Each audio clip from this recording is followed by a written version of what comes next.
பிறந்தான். புழுதி காட்டில் முளைச்ச பூவே மகனே மகராசா, திமிரு காலம் கணிஞ்சு போச்சு திமிரி எழுராசா. புழுதி காட்டில் முளைச்ச பூவே மகனே மகராசா, திமிரு காலம் கணிஞ்சு போச்சு திமிரி எழுராசா.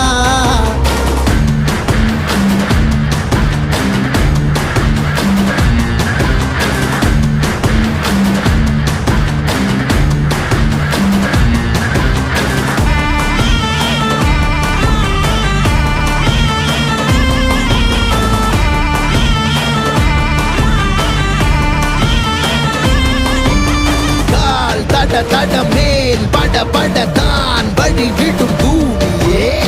ஏர் முனை தொட தூர் பிறந்திட ஊர் வணங்கிடும் சாமியே.